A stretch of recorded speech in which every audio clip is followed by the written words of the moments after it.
everyone. I'm Wall of Pain. And I'm Lucid. And welcome to Fight Me. This is our first episode of our monthly video game show. The general process here is that we'll learn a new fighting game every month, or, as often as we can, and then we'll review the game and talk about our experiences and showcase some of our matches from the games that we've played. Yeah, we're kind of playing it by ear for now. We're figuring out the format, trying to figure out what we want. So bear with us for a bit, but we'll figure out what works and what doesn't, and hopefully we'll get a good show for y'all.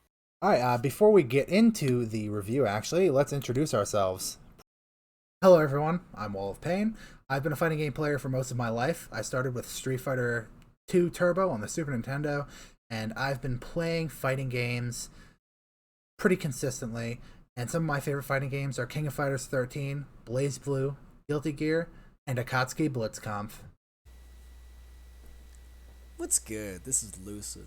I've been playing Smash pretty much my whole life, but I started competitively in about 2015 with Smash 4. After that, I tried a little bit of Under Night In-Birth and Guilty Gear, which got me into more traditional fighters.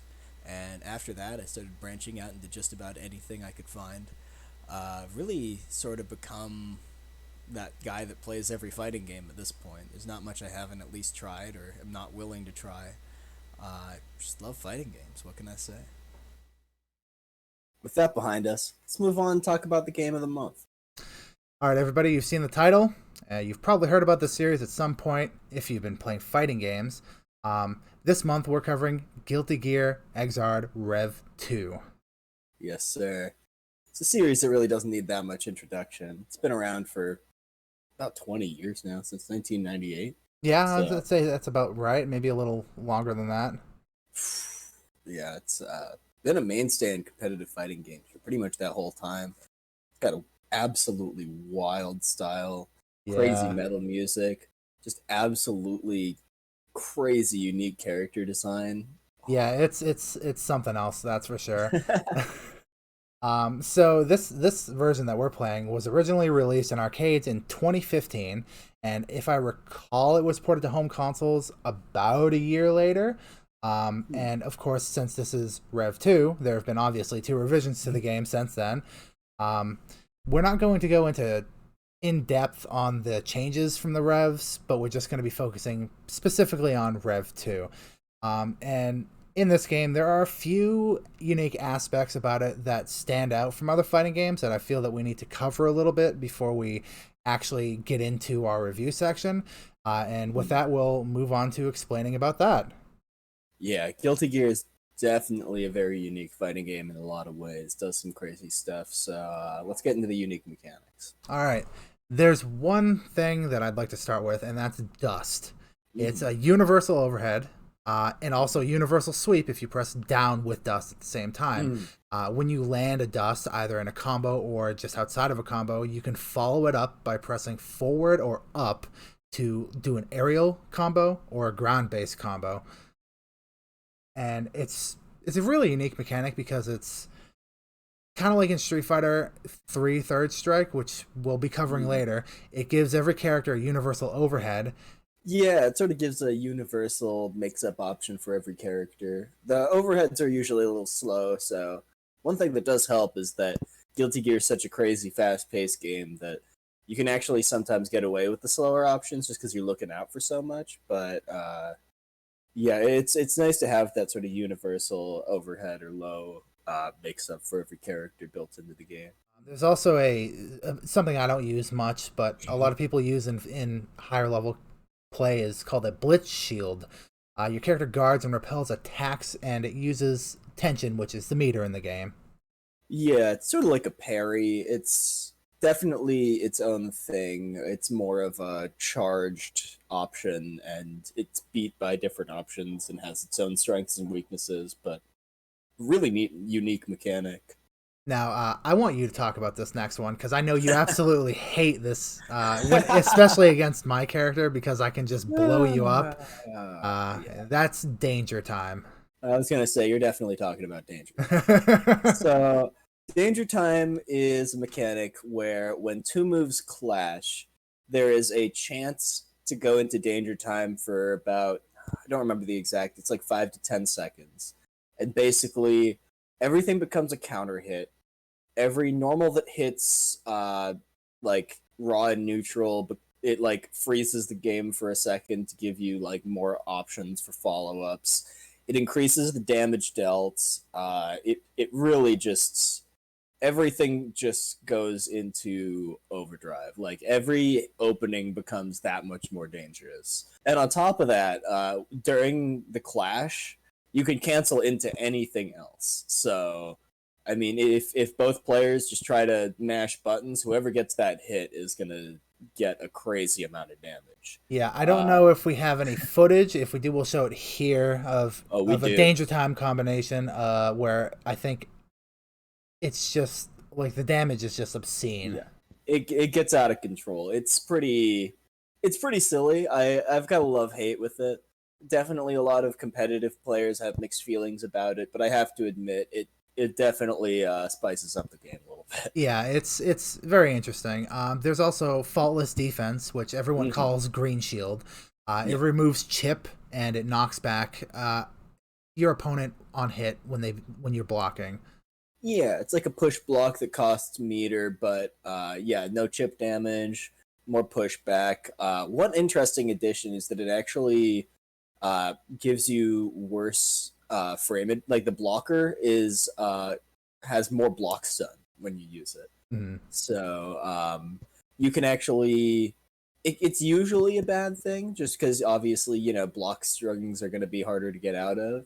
But sometimes, for example, if your opponent's trying to do like a tick throw, you can green shield, and they actually have to time their throw differently. Mm-hmm. It's an interesting mechanic. It prevents a lot of the scenarios that are common in some fighting games, like being chipped out by projectiles, because you can just block with a green shield and you won't take any chip damage. However, it's tied to meter, so if you run out of meter, you're not. Wait, is it tied to meter in this game, or am I getting it crossed up? All right, because I've been playing a lot of Blaze Blue lately, and I know that game has its own separate green shield meter. Yeah. No, Blaze Blue does its own thing, but in Guilty Gear it is tied to meter. Okay. But in exchange, it's a pretty powerful defensive tool. That is one thing about Guilty Gear, is it's known to be a very aggressive game, and it certainly is. It rewards offense in a lot of ways. But to sort of balance that out, it does give you very powerful defensive options, such as Green Shield, Blitz, Burst, which we'll get into. Perfect Guard as well. Oh yeah, absolutely. That's actually a nice little transition. Yeah, Perfect Guard it's kind of like a third strike parry. If you press block within a certain amount of time, it'll make your character flash white. It will reduce the block stun that you're in, and it'll allow you to, put out something faster because you're going to be in less block stun. Yeah, it also actually reduces the pushback on block, sort of the opposite of faultless defense, which can let you get some follow-ups you wouldn't have been able to. Sometimes you can throw out of pressure, things like that. Yeah, and Burst is another, we mentioned it just a few seconds ago, but Burst is another universal mechanic in this game. Every character has it. It's used to interrupt combos of your opponent. But if you do it in neutral state, you get something called a gold burst. And Lucid, you've used it before against me plenty of times, so I'll let you take what a gold burst does. Sounds good. Yeah, burst in general is just to escape combos. It's tied to a meter. But gold burst, if you're not doing anything else at the time and you gold burst, you can actually use it as sort of a get off me option, and it will completely fill your meter, which is definitely an interesting and unique mechanic. It matters a lot more for some characters than others, but it's really out there, and it adds sort of its own layer to the game. I think the most common use of it, I have one friend who has sort of taught me, and they're way better at it than I am, but they'll actually use Gold Burst as an anti-air. So if someone's jumping at them, they'll just burst and they'll just get full meter. Wow, that's an idea I have never thought of using it for. That's a pretty spicy option. Certainly high risk, high reward, but it's something that, especially for some characters, you can get a ton out of it. The way I personally use it for the most part is when I'm waking up. Like if I'm about to eat some kind of, let's say, I don't know, a grappler mix up. Yeah, Uh, Potemkin Buster. yeah, if I'm about to eat a Potemkin Buster on wake up, if I time a burst right, rather than bursting out of whatever combo put me into that situation, I can just burst out of the Oki, get full meter, and start playing neutral again. Hmm. Which, bursts can be read. They are risky on block, and one weird thing about them, which adds sort of a its own guessing element to it, is you can actually throw people out of the startup animation. Hmm. So if someone is really in your head, they can start comboing you and just grab you in the middle of the combo. Like, grabs don't normally hit you while you're being comboed, but if you burst, you'll just get grabbed out of it. So There's also there's another definitely. burst counterplay. It's called baiting the burst. Oh yeah, That's if you that's block like it. high mind game stuff right Yeah, there. you can block it, or you can just avoid the burst and end up putting someone right back into another combo. Their meter's gone, and yeah, you don't get much more sad than missing a burst and getting put back in another combo. Oh yeah, it's So it's it's really rough. You're gonna like use your burst. You're like, yeah, I'm gonna get out of this combo. Then I'm gonna, hit him with something and lead into my own combo. And then you pop your yeah, burst, but they were expecting it. And then you eat yeah. another combo following that. Oh yeah, no, it's as good as burst is, especially for like new, when you're getting into the game. It's just like I don't feel like getting hit anymore type situation. It's also, it can be one of your worst enemies for sure. Yeah, there's Really neat one. how it works like that. Sorry, Yeah. what's up? Oh, I was just gonna say there's one final mechanic that we need to talk about, and I Yeah, think this is the definitive Guilty Gear mechanic, and that's yeah, Roman cancels. absolutely. I don't know of any other game that has this type of, well, there's some that have somewhat similar mechanics, but Guilty Gear really takes this to its own level and lets you do a lot with it, to say the Yeah, least. off the top of my head, the only game I can think of that has something kind of similar is when you use your V trigger in Street Fighter V, Mm, because it kind of yeah, acts as a Roman cancel. You can use it to extend your combos. right. Um, Under Night In Birth has something vaguely similar with Chain Shift, but it's a lot more like situational. You can't use it nearly as often. B, it's tied to a resource that's pretty tricky to get. And C, I mean, it's just not Roman Cancel. Roman Cancel really is its own beast, and we'll get into that now. I don't know if you want to start the introduction. Yeah, I'll start. I'll start with it. Sounds good. So the Roman cancel is a mechanic in this game that uses meter, but the amount of meter that's used all depends on the type of Roman cancel you get, and there Mm-hmm. are three of them. There Mm-hmm. are YRCs, RRCs, and PRCs. We'll go over the yellow one first, which is the YRC. It can be done to cancel the startup of an attack. It can be used during movement or moves that don't attack, and it's only when the opponent is not in block or hit stun. Yeah, so an example of this would be, and the most common example is if you use a projectile and then you RC before it hits the opponent, you can sort of stop the ending animation of it and follow behind it, so you can sort of get more pressure.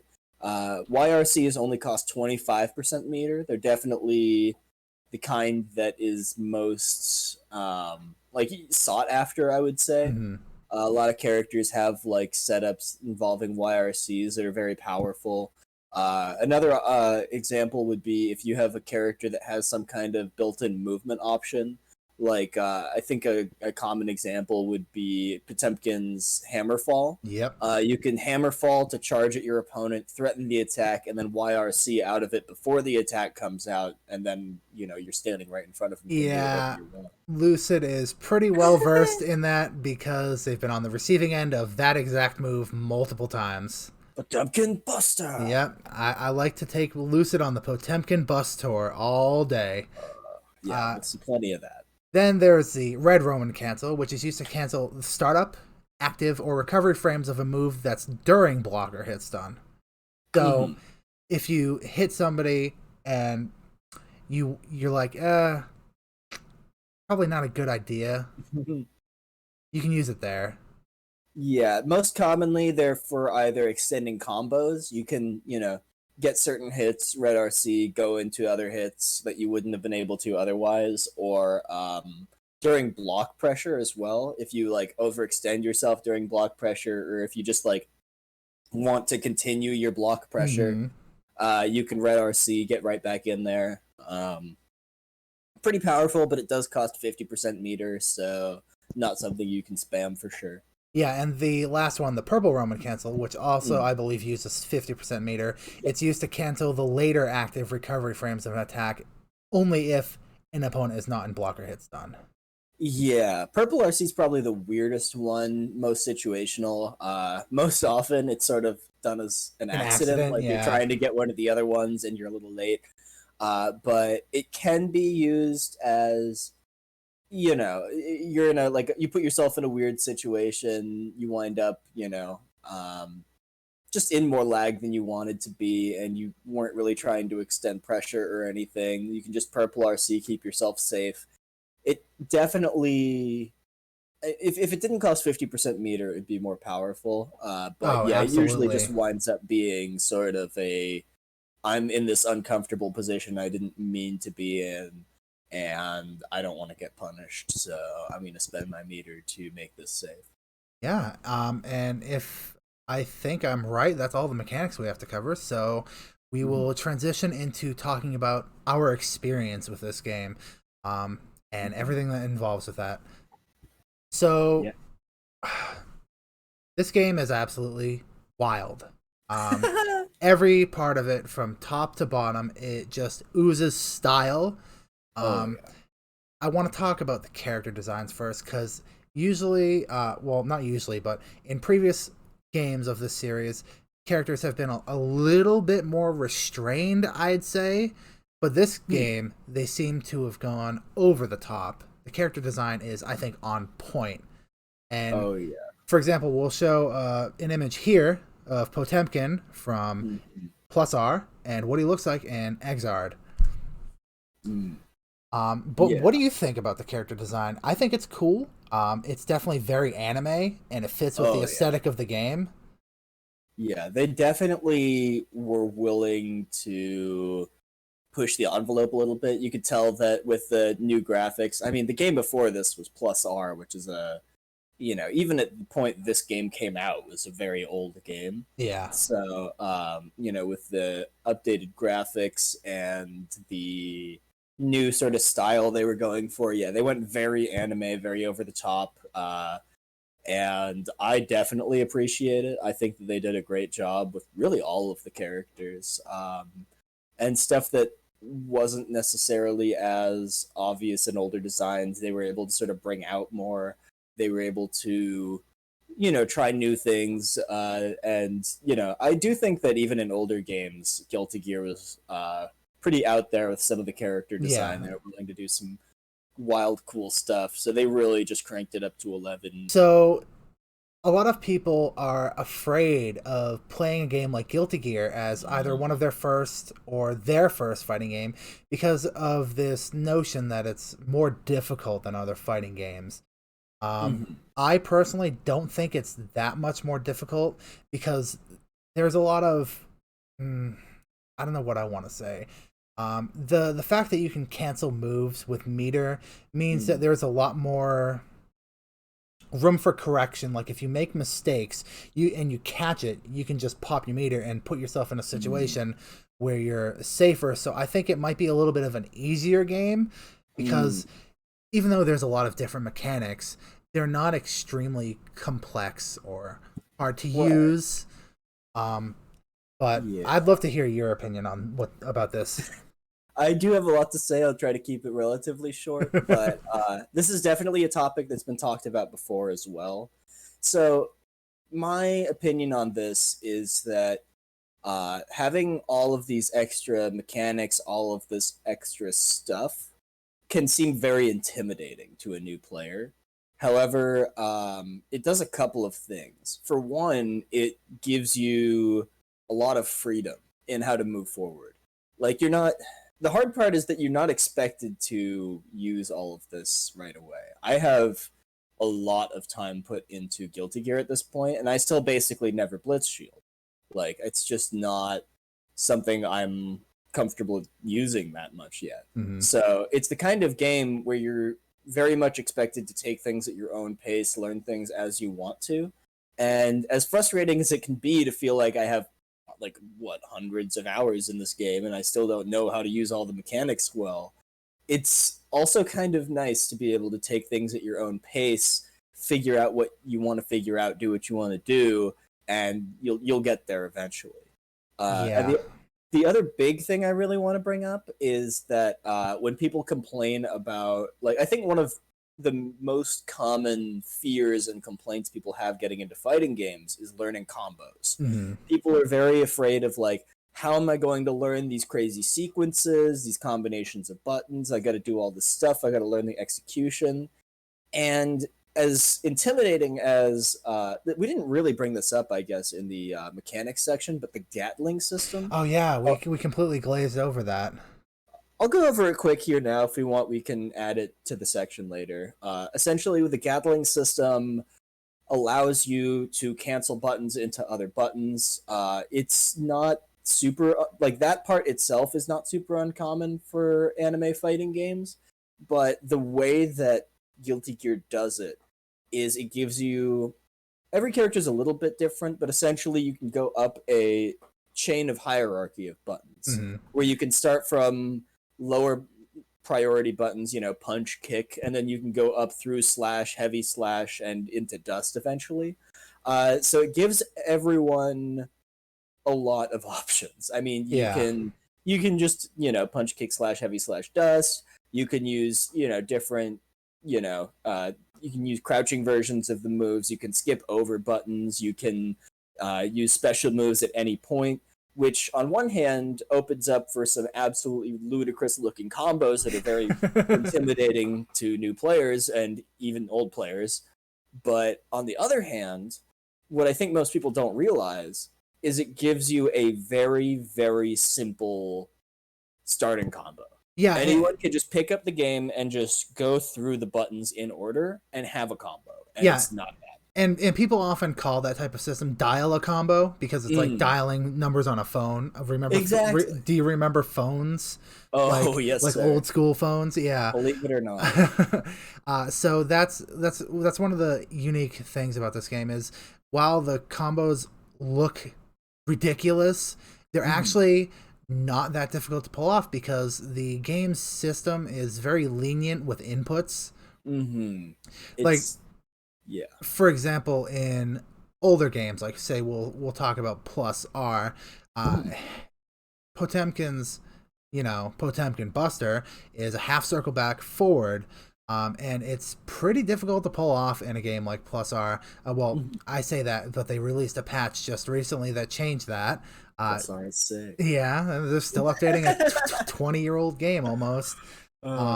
But in Exard Rev 2, it's much easier to do that sort of thing, so it's much more forgiving, and I honestly think it's more welcoming to newer players than for sure it appears to be. Yeah, the input leniency helps, and the as much as you can go online, see people doing these crazy combos and say, I'm never going to touch this game, it's also very easy to just boot the game up, press buttons, and wind up with a combo that's better than you'd expect it to be. When you start the game, you don't need to look into any of that stuff. You can find your own combos because the game is so free form. It gives you, and like you were saying, oh, I wound up doing something unsafe. I can Roman cancel that. Yeah. Oh, I wound up in the middle of this combo and I'm gonna burst out. I'm getting pressured and I don't know what to do. I'm just gonna mash Blitz, see what happens. And it's not always gonna be perfect. Maybe you could get more damage off the combo. Maybe you didn't burst at the perfect time. Oh, but yeah. It's very obvious when, even if it's not obvious necessarily, you can always improve at everything, and it's a matter of seeing and just learning from experience, really. It's Guilty Gear is a game where you're always learning, and it's either even without, necessarily talking to other players, you can just sort of naturally experiment and see what works, see what doesn't, and just, move from there. And I'd like to slide in right now. This game has an incredible tutorial. The missions are Oh all yeah. so good And the for teaching. challenges are Yes. awesome. Yeah, they're really on point for teaching characters, for teaching situations, mechanics, and you can really take them at your own pace. You can go back and, even I still go back and do the missions. Hmm. I still get things out of them for sure. And, I haven't even mentioned they have like matchup specific ones where you Yeah. can learn how to deal with certain matchups and certain characters' options. It's really impressive what they did to make this game as accessible as possible. Yeah, they really went all out with this game, and I commend them for it. It's just I think this game is pretty special. Like it's Yeah, really fun. yeah, And they did a great job. one thing that amplifies the fun in this game is the music. I absolutely love the music for this series.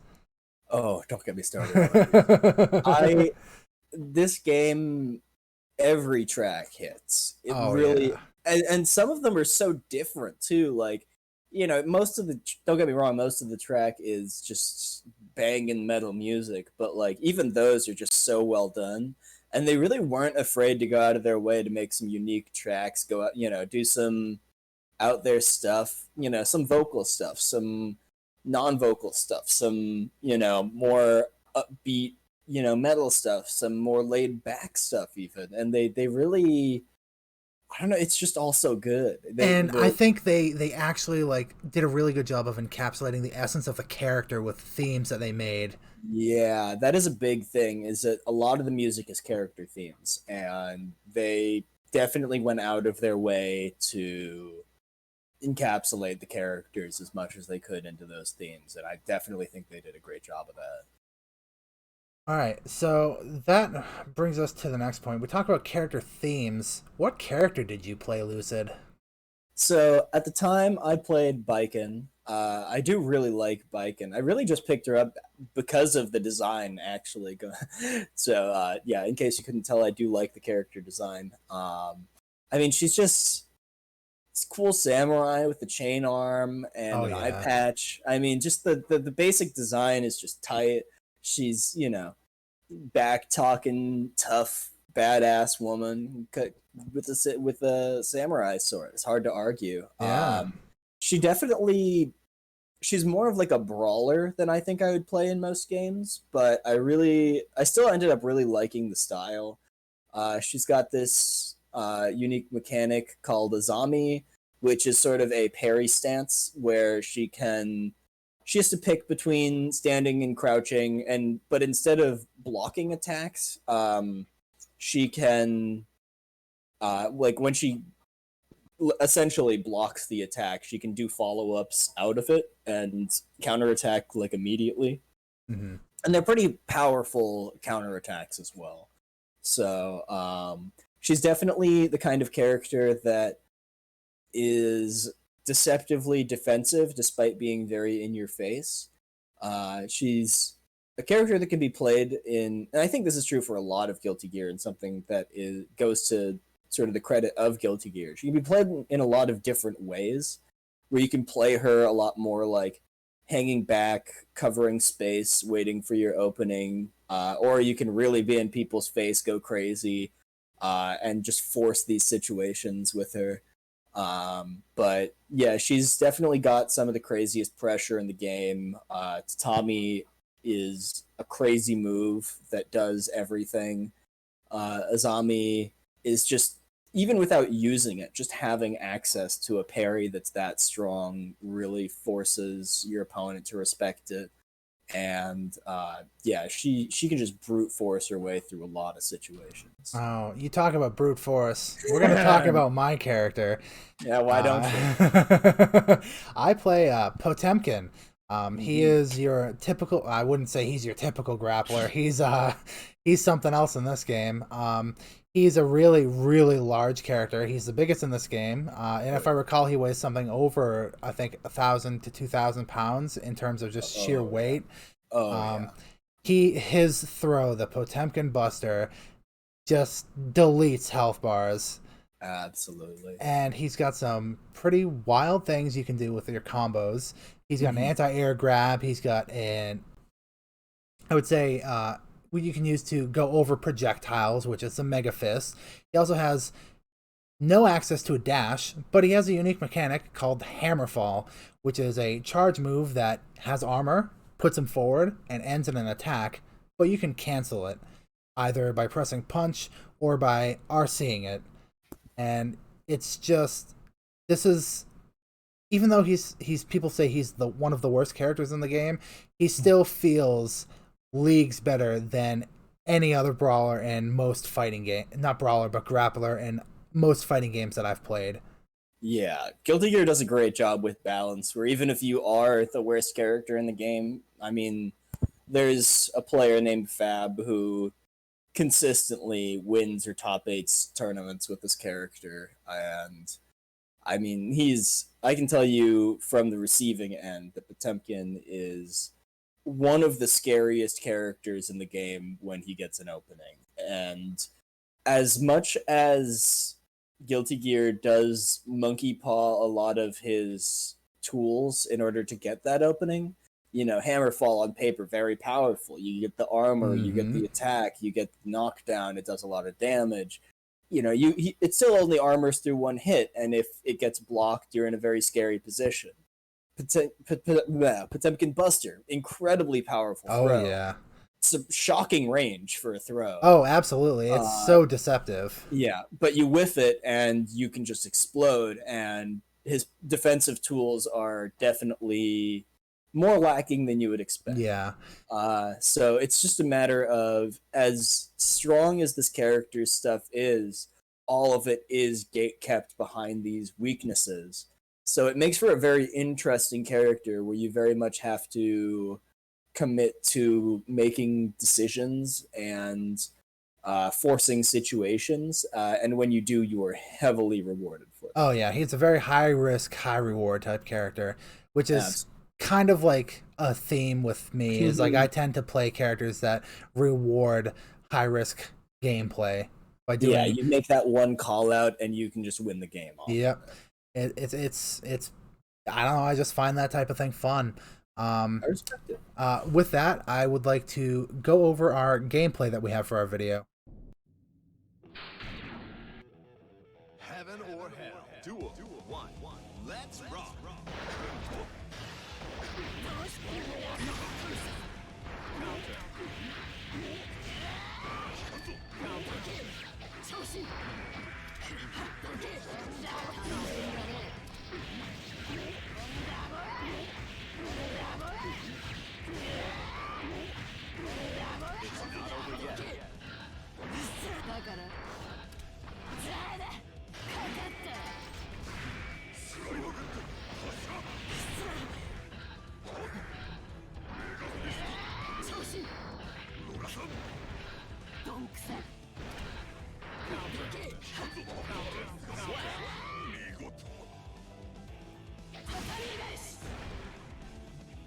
Duel.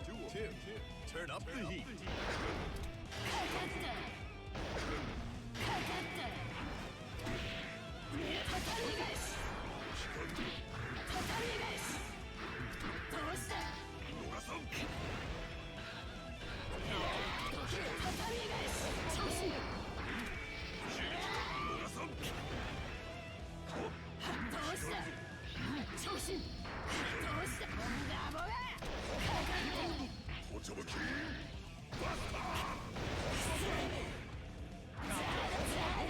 It's not over yet.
It's not over yet.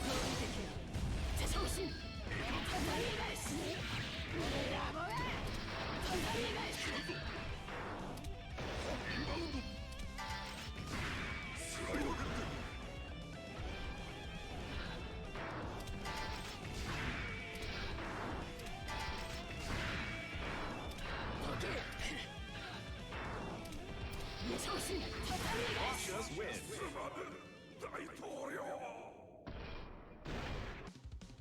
戦議成敗を Heaven or hell. Duel 1. Let's rock.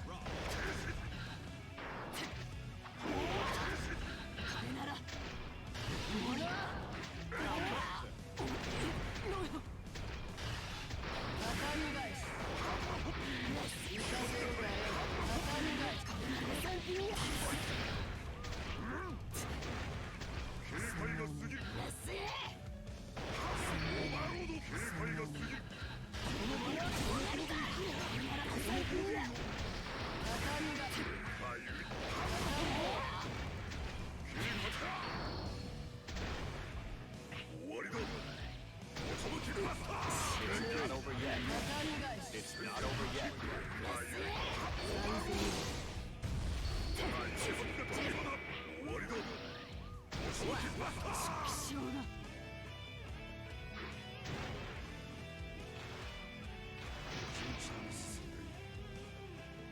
Duel 2. All or nothing. It's not over yet.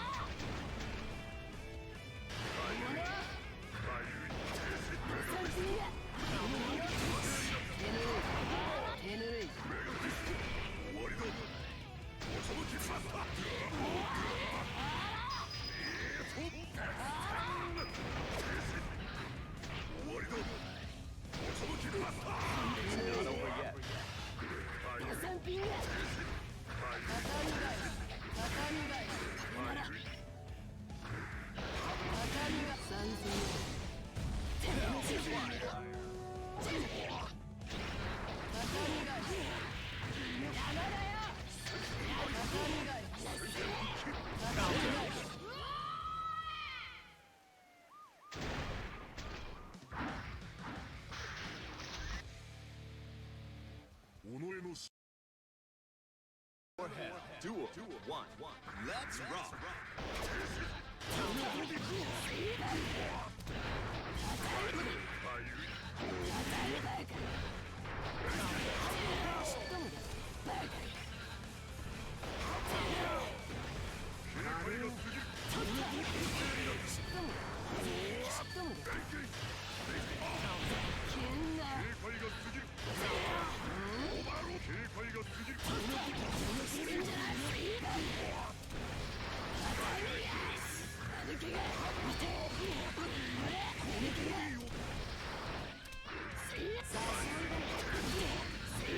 not over yet.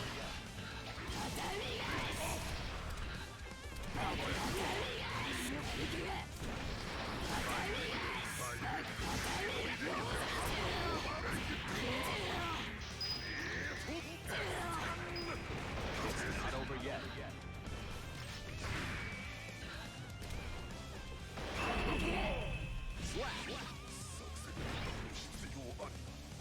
Duel 2. Turn up the heat.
So you saw the gameplay.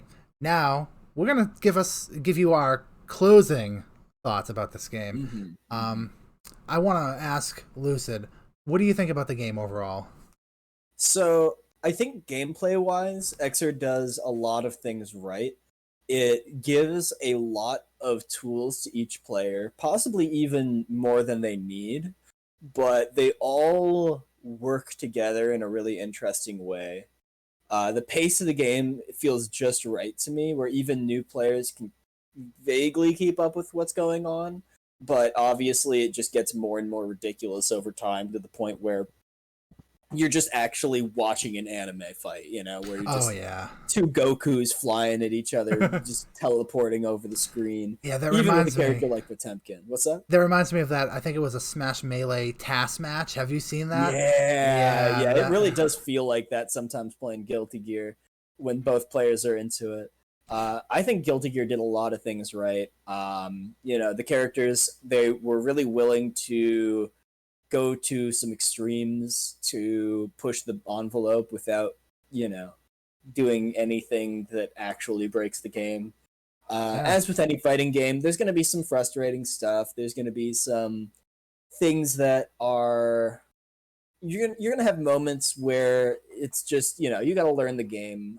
You got to learn the characters, how things work. And there's I think the iffiest thing I can say personally is like Danger Time. It's just, like as cool as it is, after you've seen it enough times, you just get half your life bar deleted off a random interaction. It doesn't feel good. Yeah. But at the same time, there's very few actual complaints about the gameplay itself that I have. I will spend little bit of time complaining about the netcode. Yeah, I was just about to transition into that after I gave my thoughts. It's not even the worst I've played. It's not. Honestly, it's probably better than like Dragon Ball Fighters. It's probably better than some of the other like. I feel like anime fighters for some reason tend to have bad netcode, but it's like most of the time it's like pretty average delay based netcode. Sometimes it's actually pretty solid.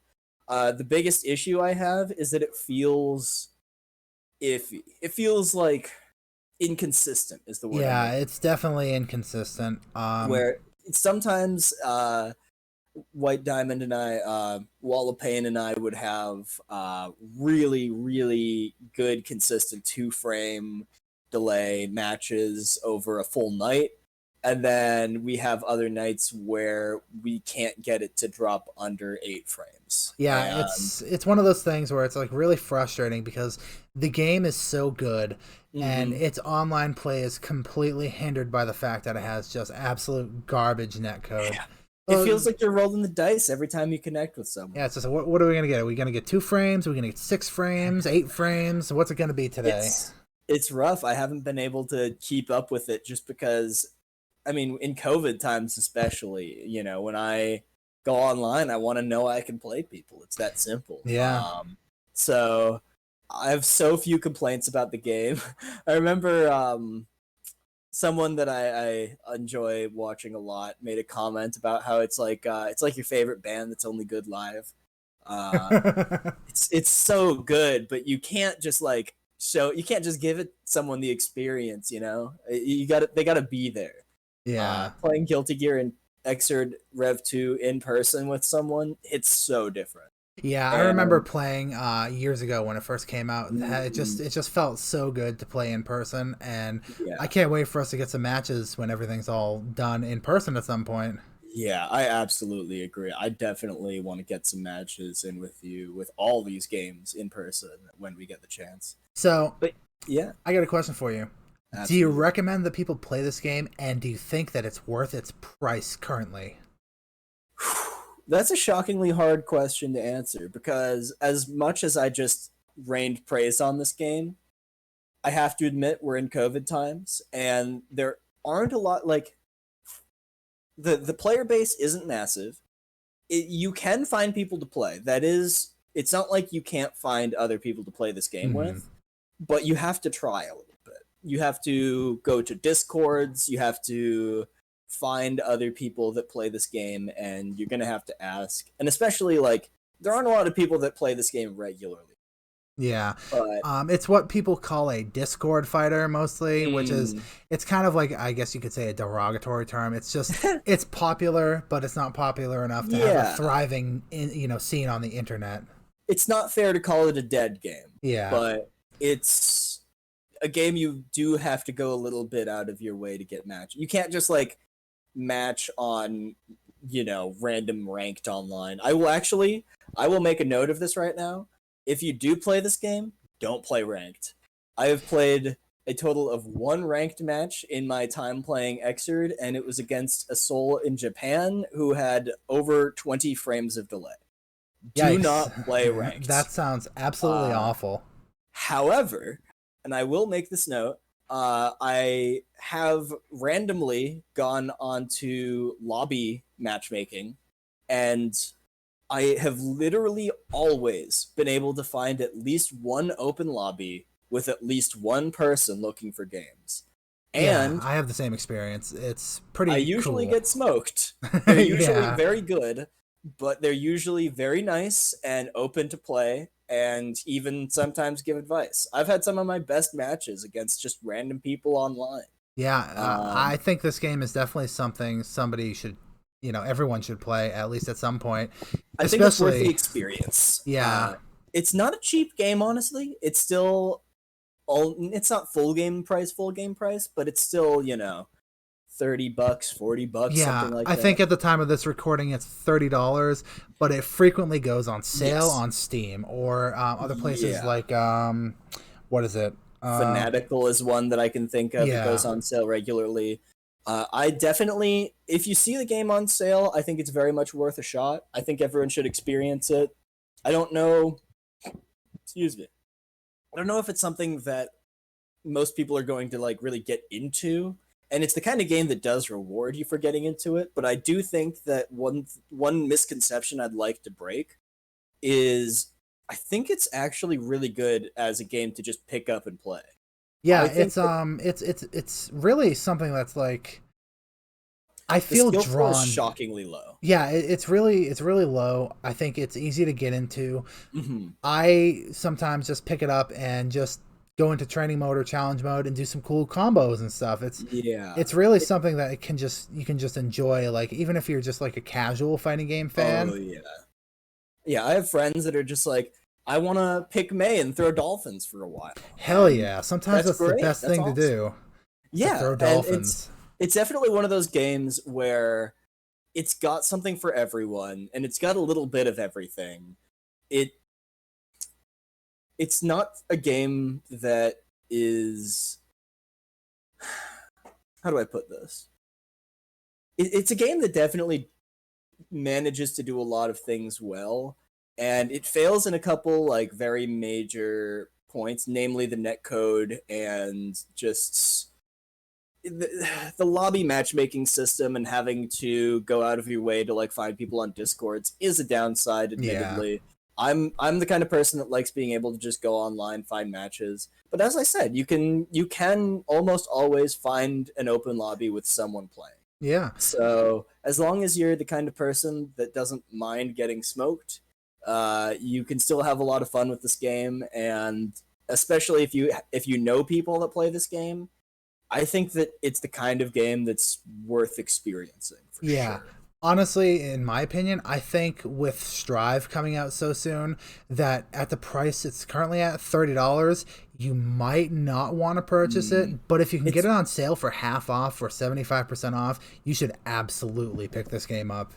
I think it's worth the experience. And as much as I'm excited for Strive, and I do think that, with Strive coming out so soon, it really is hard to recommend this game. I also want to make the point that even after Strive comes out, I fully expect to come back to this game every once in a while just for the experience. Strive is a different game, and there's really no game I've ever played that's quite like Guilty Gear, and especially, I mean, every Guilty Gear is so different too. So Xrd really does find its own niche within the series and within fighting games that I think is really worth checking out and experiencing at least once, if not a few times, and I Yeah. definitely plan to come back to it. Oh, I definitely plan to come back and play this game as well. Excellent. It's just like a really good experience wrapped up into a nice shell. But It does a great job. Yeah. yeah, it's play Guilty Gear. Play Guilty Gear. TLDR, play Guilty Gear. Yeah. All right, that about wraps it up for our first episode. If you've stuck with us this long, we really appreciate you watching. And it's wonderful. This is kind of a new thing that we're trying to do. It's just a really silly idea that I had one night. I love the idea, honestly. Like, to anyone who has stuck around, we really appreciate you. It's been a long process, but it's been a lot of fun. Definitely can't wait to keep doing this, and hope to see y'all around for more. Hopefully we'll have things a bit more streamlined. Please, if you have any suggestions, comments, whatever else, leave them in the comments, shoot us a message. We are super open to ideas. We're just trying to make this the best possible show we can and have a good time doing it. Yeah. Speaking of, we hope to see you for our next episode, which Absolutely. we've got a little teaser coming, which we're gonna play right here.